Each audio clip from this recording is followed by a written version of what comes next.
Hello everyone, I'm Chester44 and welcome to this Let's Play Blades of Avernum. Last episode, we managed to rescue, Laguerre. Finally. There was still one area I didn't look in, but I have a feeling it's probably where the Dark God is, and if we went up there, we'd probably die a horrible, horrible death. So we managed to bring him back, and he basically said that the ancestral homeland is not the same as his homeland, and he made a final request, that after his body is brought back to the ancestral homeland, they bury him in Basikava, back in Avernum. I can stand by that. Now, well, we were told we need to get to Danitha, which is through this passage over here. So let's go do just that. It should be a straight shot, we were told. It looks like it is. As you round this turn, your breath is forcefully taken from your lungs. Before you is the city of Danitha, a living, thriving city of the Slith homeland, larger than Thasica, directly connected to the centers of the homeland. You can see its residents milling around, doing their everyday activities. Beyond that, you can see Kittilos province, the great cave that has been the heart of the Slith Empire for 1,000 years, since the time of Kelthas. You are very nearly there. You pass by the guard towers, and as you do, the guards come running out, swords drawn. Following not far behind you, though, Britha comes running, and she does a lot of fast talking out of your hearing. Whatever she says to them seems to work. They let you pass on to Danitha, where Britha goes running before you. The city is filled with commotion.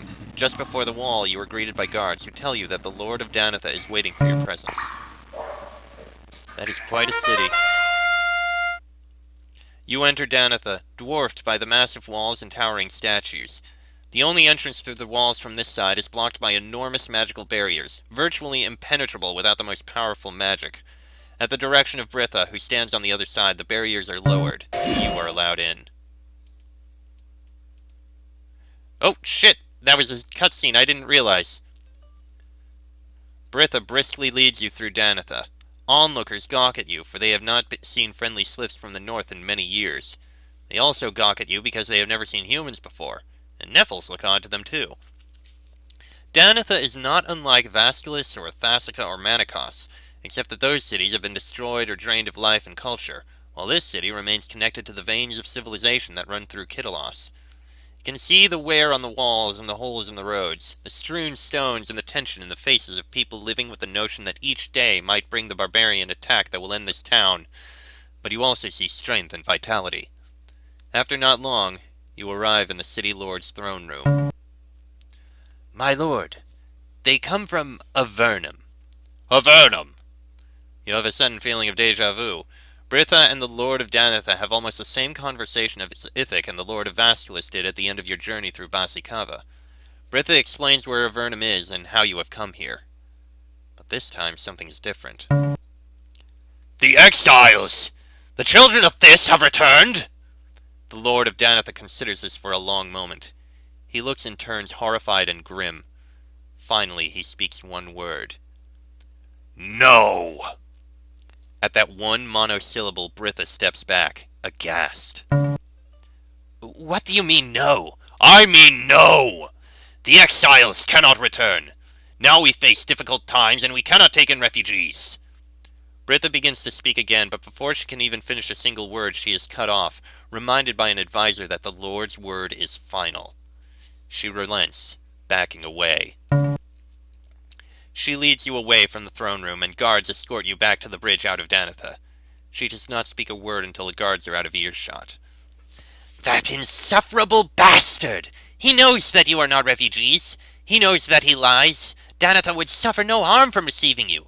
He fears any change, though, and the return of This's offspring would be a change. As she speaks, Cass, Pithos, and the rest of the expedition appear in sight, coming down the hill towards the city. Britha tells them what the lord of the city has said, and Cass and Pithos whisper to each other hurriedly. Meanwhile, the others, Macron, Phaedra, Ithas, Talus, Silthok, and Ithic, ask you what the city looked like. You do your best to tell them, knowing that the story will spread throughout the rest of the expedition, waiting farther away soon enough. Eventually, the leaders reach a conclusion, and Pithos begins speaking. You have done well, but now we have reached an impasse. I fear this obstacle will block us for some time. As Laguerre said in the land of the dead, once we have come to the homeland, some of us will return again to our true homes in Avernum. It is time, I think, for many of us to return home. He looks at you directly. And they will need protection against the dangers of the road. Perhaps, if you wish, you will accompany them. He turns to Cass, who begins speaking.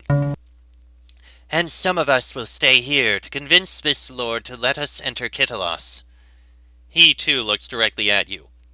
I do not know how or with what arguments we might do this, but I am certain that when we do finally convince him, we will still have need of armed might as we travel through this war-torn land. It is up to you what you will do.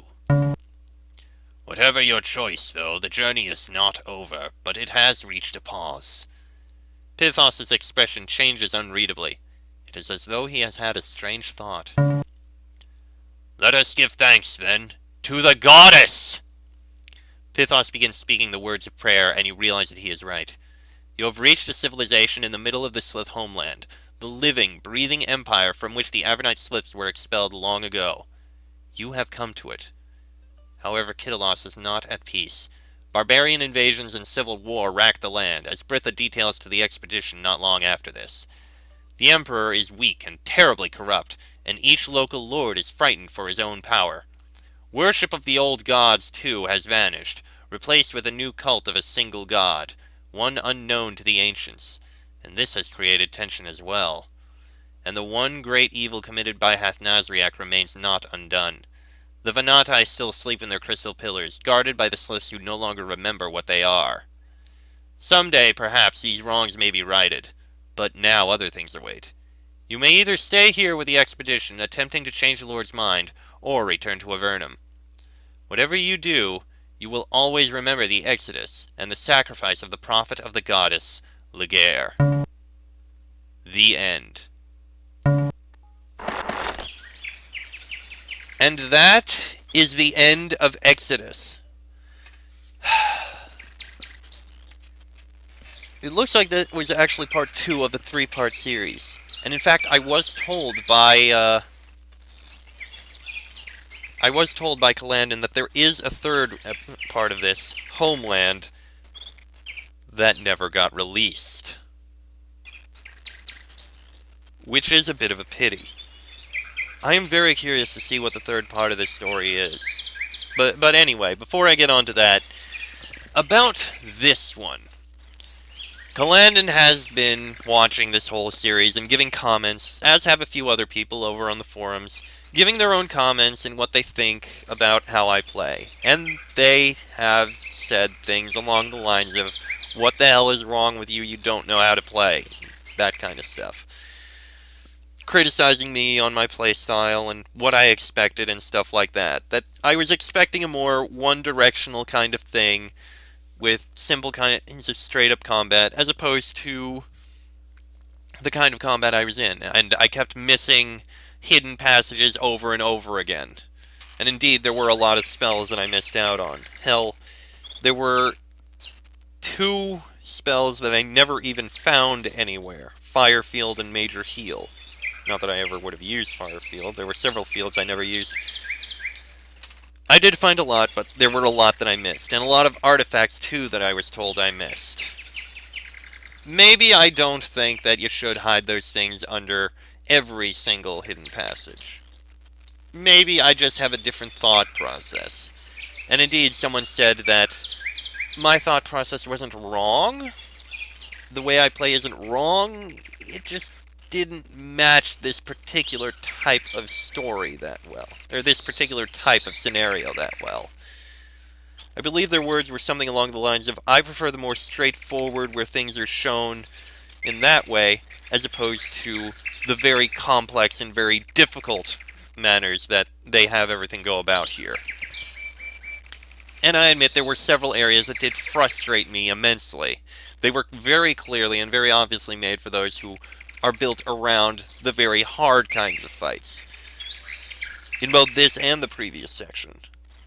Stuff like the catacombs, the area under Manikos, and other kinds of areas. And indeed there were other areas that once I managed to figure out how I could break the game by using one of the broken spell books, the Hostile book, which I could use endlessly without using up any skill points, that made a lot of things a lot easier. Especially being able to spam Cloud Kill and Bind Foe, and Destruction towards the end. That did make things a lot easier.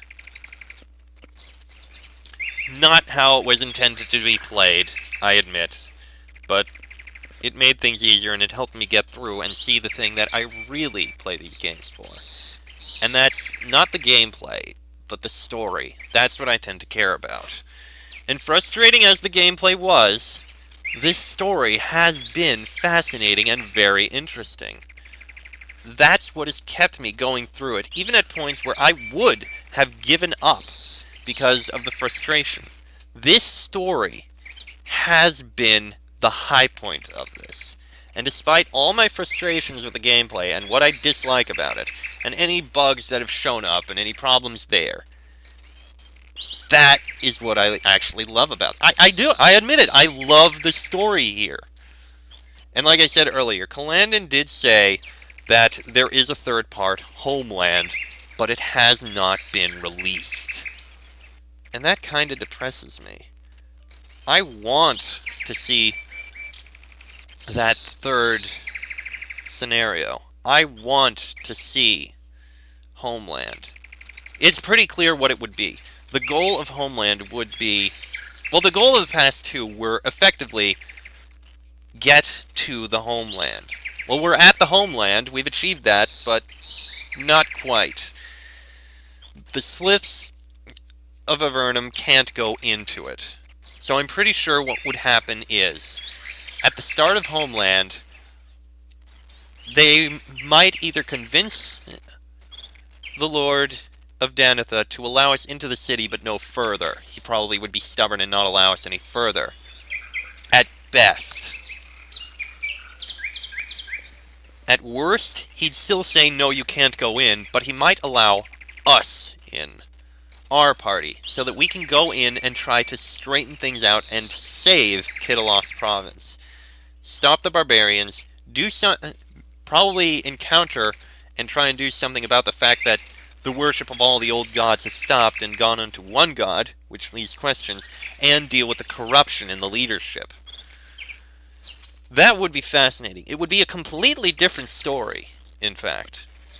It would be much different from this one. This last one has been entirely a journey from one location to the other. One spot to the next, to the next, to the next, to the next, and to the next. That's been the whole thing. This would be more along the lines of each area of Avernum you enter. Like, say you enter the Great Cave. You have all these cities around here, and all these other caves and other kinds of things around that you need to explore. But you need to figure out the right order to do it in.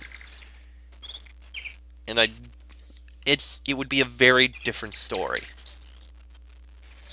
And I'd want to see these stories. I admit, most of the questions that I've asked have been answered by this point. The only thing that hasn't quite been finished is the finality of the story. They aren't quite in the Homeland. They're as close as they can get, but they haven't crossed that finish line. And that's what I need to see.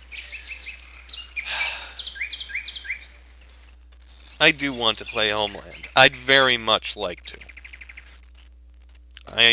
It's a pity it hasn't been released. Calandon, if you have any intent on releasing it, do let me know. And I have a feeling you'll probably send a message at some point if you do. Because that's something I'd want to do. So, I don't really have anything else to say, and this has been a very short episode. So, next episode... I guess next episode we'll have to figure out,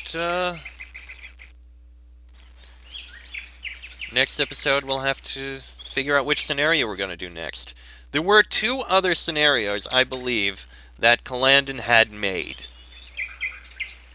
And